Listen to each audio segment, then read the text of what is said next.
Voice of America के Washington studios में आप सबको खुशामदीद। आप देख रहे हैं प्रोग्राम व्यू 360 और मैं हूं असदुल्लाह खालिद।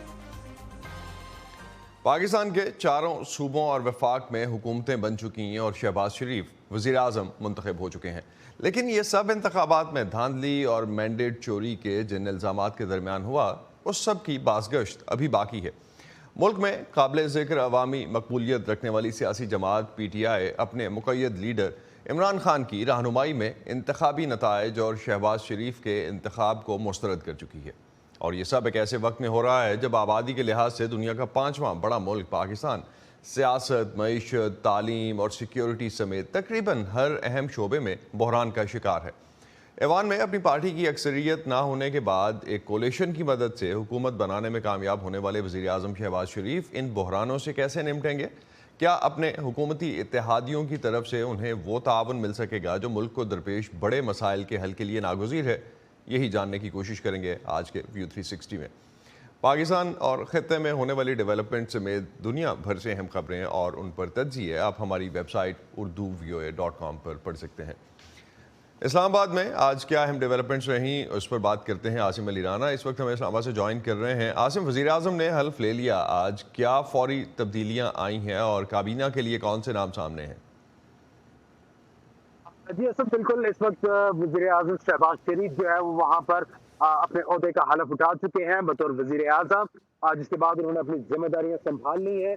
इसके साथ साथ जो वहाँ पर अभी काबीना की तश्कील का जो अमल है वो शुरू होने जा रहा है, लेकिन उससे पहले वो अपनी टीम की जो है वो सिलेक्शन कर रहे हैं। आज प्रिंसिपल सेक्रेटरी जो है खुर्रम तारड़ थे इससे पहले, लेकिन आज उनको तब्दील कर दिया गया और उसकी जगह असद रहमान गिलानी जो है उनको वज़ीर आज़म का प्रिंसिपल सेक्रेटरी तैनात कर दिया गया है। इसके साथ साथ काबीना की तश्कील के लिए सलाह मशवरे का अमल जारी है। इसमें पाकिस्तान पीपल्स पार्टी और MKM जो इनके मरकजी इत्तेहादी हैं पाकिस्तान मुस्लिम नून की हुकूमत के, वो उसमें उसके साथ शामिल नहीं है। सिर्फ फिलहाल जो है पाकिस्तान मुस्लिम नून के अरकान पर मुश्तमिल जो है वो काबीना तश्कील दी जाएगी। अहम वजारतें जिनमें वजारत खजाना, वजारत दाखिला, वजारत खारजा, इनके हवाले से मुख्तलिफ डिबेट्स जारी हैं कि इनके ऊपर कौन अफराद जो है वो वज़रा बनेंगे। वज़ीर खजाना के लिए इसहाक डार का नाम जो है, जो सेनेटर में है उनका नाम जो है वो सामने आ रहा है, लेकिन अभी तक इस बारे में कुछ हतमी जो है वो नहीं कहा गया हुकूमत की तरफ से।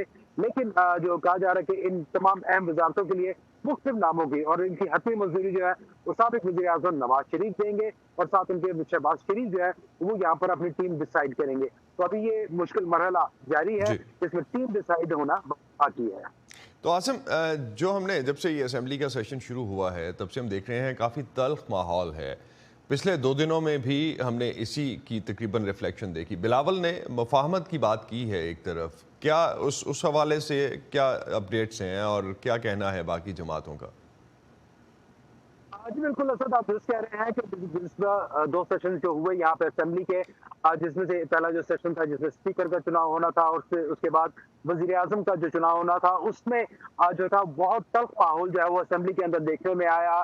सुन्नी इत्तेहाद कौंसिल जो पाकिस्तान तहरीक इंसाफ की के जिसमें अरकान शामिल हैं, उन्होंने भरपूर एहतजाज किया असेंबली के दौरान। स्पीकर डाइस के सामने बार बार वो जमा होते रहे, इमरान खान की बड़ी तस्वीर के साथ वो यहाँ पर मौजूद रहे और लगातार वो वहाँ पर बराह रास्त वो तनकीद करते रहे। बिलखुसूस उस वक्त ये खासी मुश्किल सूरत हाल थी पाकिस्तान मुस्लिम नून के लिए, जब वज़ीर शरीफ और उनके साथ नवाज शरीफ बिल्कुल फ्रंट सीट के ऊपर बैठे हुए थे और उनके सामने उनको वहाँ पर मैंडेट चोर समेत मुख्तलिफ जो नारे थे वो वहाँ पर उनके सामने लगाए गए और उनके लिए तकरीर करना जो वज़ीर आज़म शहबाज शरीफ जब इलेक्ट हुए उसके बाद उनके लिए तकरीर करना था एक मुश्किल मरहला था, लेकिन उन्होंने इसके बावजूद 1 घंटा 23 मिनट की तकरीर की। आज वहाँ पर इस माहौल को बेहतर बनाने के लिए बिलावल भुट्टो जरदारी जो थे आज उन्होंने तकरीर की और उन्होंने तमाम सियासी जमातों को एक बार फिर मुफाहमत की दावत भी दी और उन्होंने कहा कि हमें सबको मिल बैठकर इस मुल्क के मुस्तकबिल के हवाले से काम करना चाहिए। उनका ये कहना था कि हमें अवाम ने गाली देने के लिए, एक दूसरे को गाली देने के लिए ईवान में नहीं भेजा, बल्कि हमें उन्होंने मुश्किल मुआशी सूरत हाल से निकालने के लिए इस ईवान में भेजा है। इस वक्त आवाम को शदीद माली मुश्किलात का सामना है, महंगाई की वजह से आम आदमी का जो है जीना दोभर हो चुका है। तो उनका कहना था कि हमें चाहिए कि हम सब मिल बैठकर इस हवाले से जो है वहाँ पर स्ट्रेटेजी बनाए। भी आज अब जो पॉलिसी हुकूमत की पॉलिसी आती है, अगर हम उसमें अपना इनपुट नहीं देते तो कल को हमें उस पॉलिसी के ऊपर एतराज करने का भी हक नहीं होगा। क्योंकि अगर हम उसमें अपना इनपुट नहीं देते और अपनी रिजर्वेशन जो है वो उनका इजहार नहीं करते, तो कल हम अवाम को भी दोबारा जाकर ये नहीं कह सकते कि हमने आपकी आवाज ईवान में उठाई है। ऐसा कहना था बिलावल भुट्टो जरदारी का, जिन्होंने आज आसिम, एक खासी तवील तकरीर की। अदालती और इंतखाबी इस्लाहात का जो मुतालबा है बिलावल जरदारी का जो रहा आज, उस पर रिएक्शन क्या था?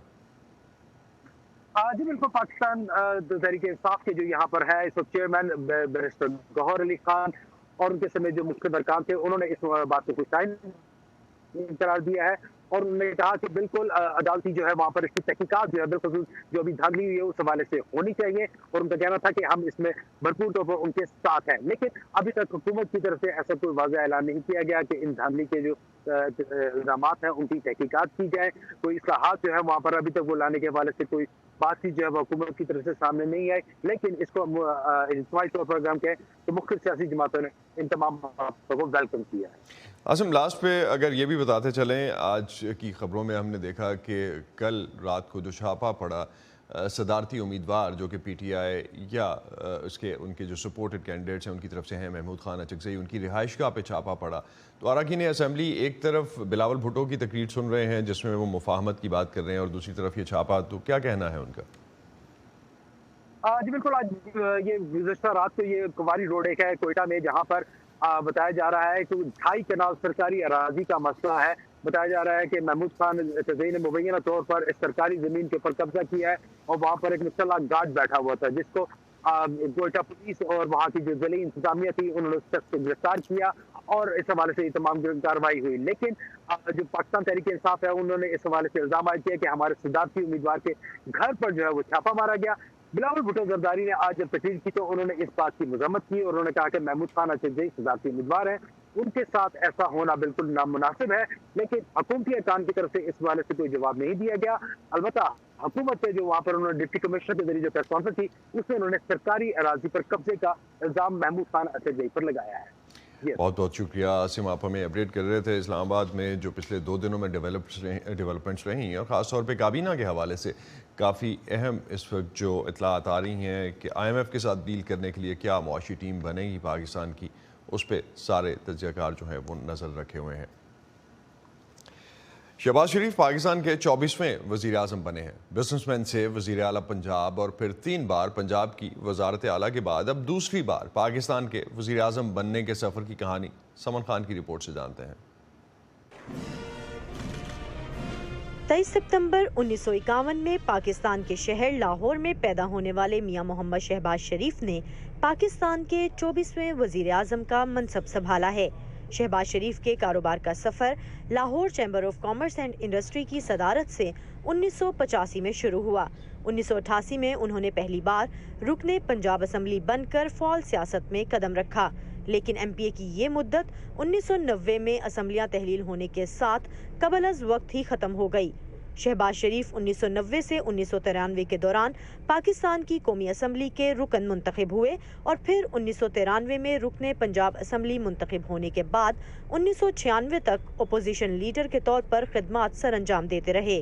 गवर्नमेंट कॉलेज लाहौर से ग्रेजुएट शहबाज शरीफ 1997 में तीसरी बार रुकने पंजाब असम्बली मुंतखब होने के बाद सूबे पंजाब के वज़ीर आला बने। इस असम्बली की मुद्दत 1999 में एक फौजी बगावत के बाद मुख्तसर हो गई थी।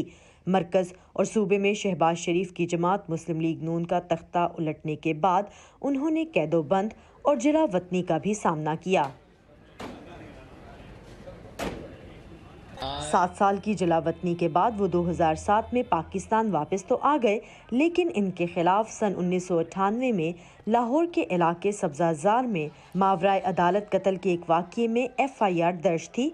2008 के इंतखाबात तक वो इस मुकदमे से बरी नहीं हुए थे, इसलिए उन्होंने 2008 के आम इंतखाबात में हिस्सा नहीं लिया था। 2008 में ही शहबाज शरीफ चौथी मुद्दत के लिए ज़िमनी इंतखाब में मेंबर पंजाब असम्बली मुंतखब हुए और दूसरी बार पंजाब की वज़ारत आला का ताज अपने सर पर सजाया, लेकिन इस बार सदर आसिफ अली जरदारी की जानिब से नाफिज किया गया गवर्नर राज उनकी राह की रुकावट बना, जो अदलिया बचाओ तहरीक की कामयाबी पर बहाल हुआ।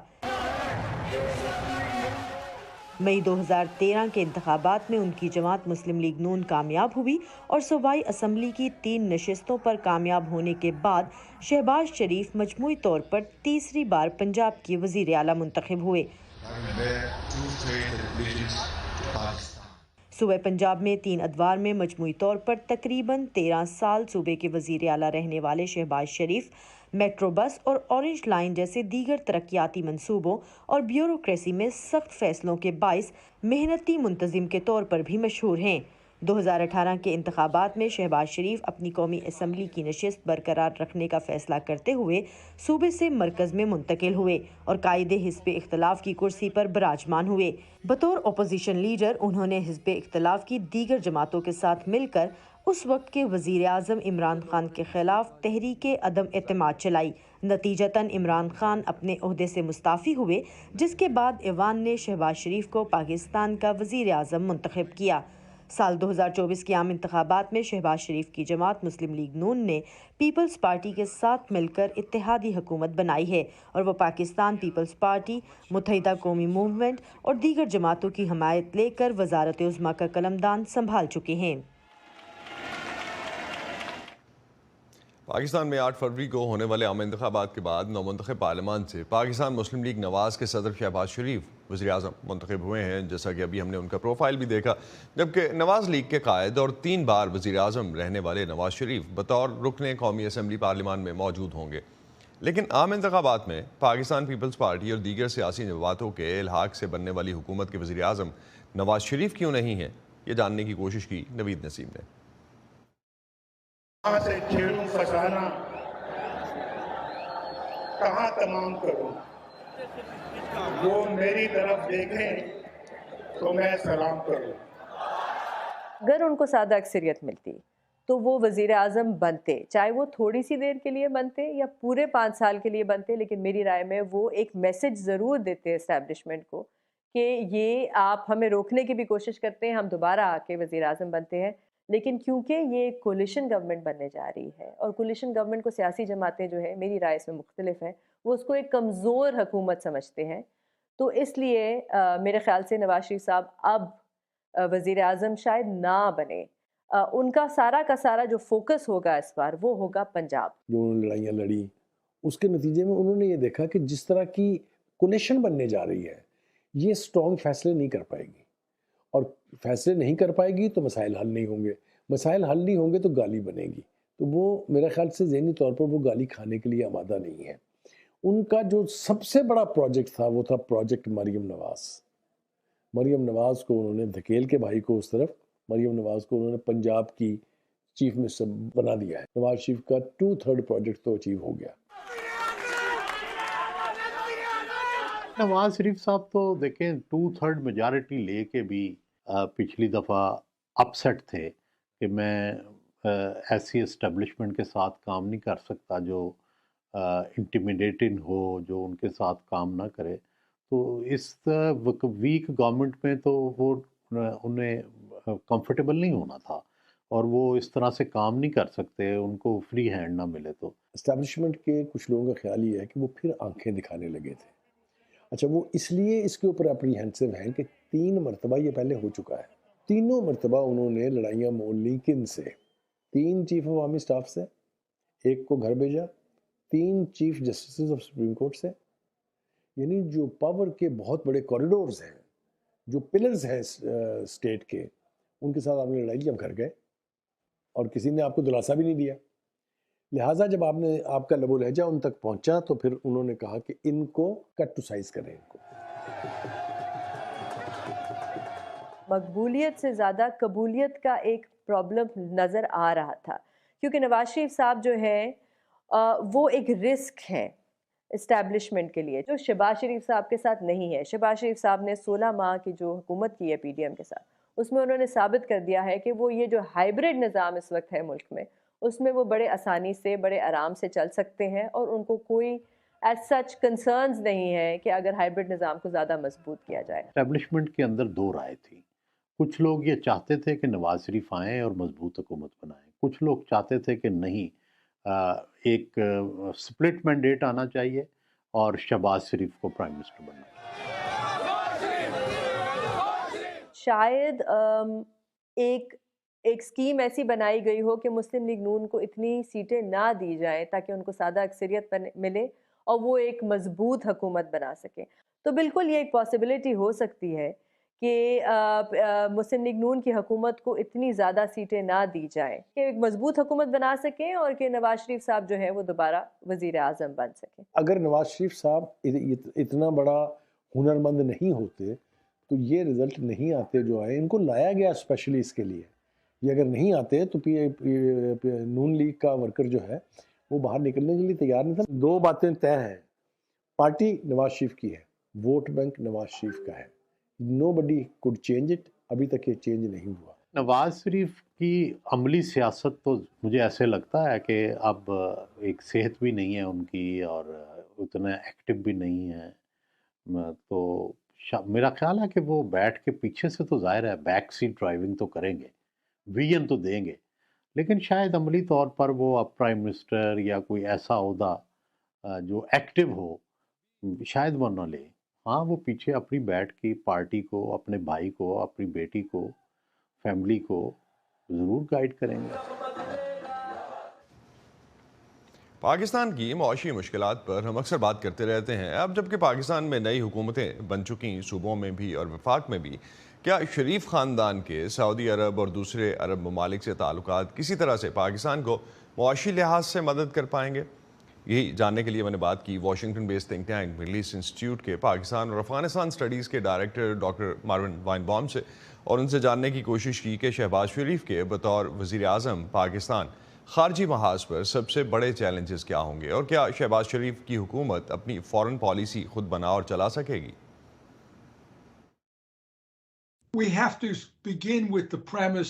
ہمیں اس مرکزی نقطے کے ساتھ آغاز کرنا ہوگا کہ بالآخر سیکیورٹی پالیسی کی طرح خارجہ پالیسی بھی دراصل فوجی اسٹیبلشمنٹ کی وضع کردہ پالیسی ہے, اور حقیقت یہ ہے کہ یہ ایک ایسی حکومت ہے جسے اس وقت فوج کی زبردست حمایت حاصل ہے. حکومت کی پالیسی وہی ہوگی جو فوج چاہتی ہے. میں یہاں کسی قسم کی بڑی تبدیلیوں کی پیشگوئی نہیں کر سکتا, لیکن ہم کبھی بھی پیشگوئی نہیں کر سکتے کہ آنے والے دنوں میں نئی حکومت کے دور میں کیا پیش رفت ہو سکتی ہے. جب پاکستان کی معیشت کی بات کی جاتی ہے تو ملک کے معاشی حالات انتہائی خراب ہیں. شہباز شریف بطور وزیر اعظم کس قسم کی اقتصادی سفارتکاری کر سکیں گے at this time? I would say that the major issue that will face the new government is their relationship with the میں یہ کہوں گا کہ نئی حکومت کے لیے سب سے بڑا چیلنج ہوگا IMF کے ساتھ ان کے تعلقات, اور یہاں ہمارے پاس کچھ لوگ ہیں جو IMF کے طریقہ کار سے بخوبی واقف ہیں. لہٰذا جو بات چیت ہو رہی ہے وہ جاری رہے گی. اگر PTI کی قیادت میں حکومت ہوتی تو ہمیں یہاں کچھ اختلافات نظر آتے, لیکن اس وقت جو کچھ PTI بظاہر کر رہی ہے وہ IMF کے ساتھ بات چیت میں اس حکومت کے لیے معاملے کو مزید مشکل بنانے کی کوشش ہے. انہوں نے مطالبہ کیا ہے کہ الیکشن کی مکمل چھان بین کے بغیر قرضہ نہ دیا جائے. یہ دراصل رکاوٹ کھڑی کرنا ہے, لیکن ہم پاکستان میں ایک اپوزیشن جماعت سے یہی توقع کرتے ہیں کہ دوسری پارٹی جو کچھ بھی کر رہی ہے ہمیں ایک مختلف پوزیشن اختیار کرنی چاہیے. As you mentioned about IMF's role and somehow PTI's letter to IMF. Ambassador, جیسا کہ آپ نے نشاندہی کی PTI کے IMF کو لکھے خط کی, تو شہباز شریف کو کس طرح کی معاشی سفارتکاری کی ضرورت پڑے گی؟ آپ سمجھتے ہیں IMF اس خط پر کوئی کردار ادا کرے گا؟ IMF said that's their internal matter and they refuse to comment on that. They're certainly not. وہ یقینی طور پر اس تنازع میں براہ راست ملوث نہیں ہوں گے کہ آیا یہ حکومت جائز ہے یا نہیں. دوسری جانب IMF کو یقیناً ملکی استحکام پر تشویش ہے. اس حقیقت پر تشویش ہے کہ اس حکومت کے لیے رکاوٹوں کی وجہ سے وہ فیصلے کرنا مشکل ہو سکتا ہے جو وہ کرنا چاہتی ہے. لہٰذا وہ اس حقیقت کے بارے میں فکر مند ہیں کہ الیکشن جس طرح سے ہوئے ہیں اس سے استحکام نہیں آیا. دوسری طرف وہ بنیادی وجہ جس کے باعث IMF نے پاکستان کے لیے اپنے قرض کے پروگرام کی فراہمی جاری رکھی ہے وہ ایسے خدشات ہیں جو ابھی بھی برقرار ہیں. تو اس سے IMF کے ساتھ بات چیت میں کچھ مشکلات پیدا ہو سکتی ہیں, لیکن مجھے یقین نہیں ہے کہ اس سے IMF کے پاکستان کے ساتھ معاملات میں کوئی بنیادی تبدیلی آئے گی.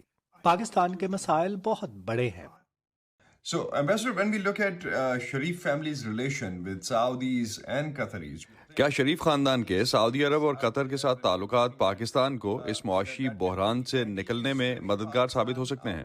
This economic turmoil when we talk about Shehbaz Sharif's government? Yes, when it comes. ہاں یہ ہوگا. خلیج کے ممالک اور بالخصوص سعودی عرب کی بات کی جائے تو یہ حقیقت ہے کہ یہاں ایک حکومت ہے جس کی قیادت مسلم لیگ نون کر رہی ہے، جس کے سعودی عرب کے ساتھ نسبتاً خوشگوار تعلقات رہے ہیں، اور ہم جانتے ہیں کہ شریف خاندان کے سعودی عرب سے بہت اچھے تعلقات ہیں، اور ہم توقع کر سکتے ہیں کہ وہاں کے حکمران اس نئی حکومت کے ساتھ کام کرنے میں آسانی محسوس کریں گے. غالباً وہ ایسا ہی نتیجہ دیکھنا چاہتے تھے.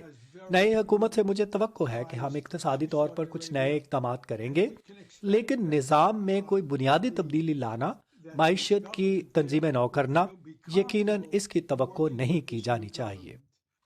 So, Ambassador, on security front, when we are looking at security کے فرنٹ پہ اگر ہم بات کرتے ہیں تو شہباز شریف پڑوسیوں اور خاص طور پر افغانستان سے کیسے نمٹ سکتے ہیں؟ کیا اسٹیبلشمنٹ انہیں ایسے فیصلے کرنے دے گی جو کہ سیکیورٹی سے ریلیٹڈ ہوں؟ And would establishment give him that space to act at his own?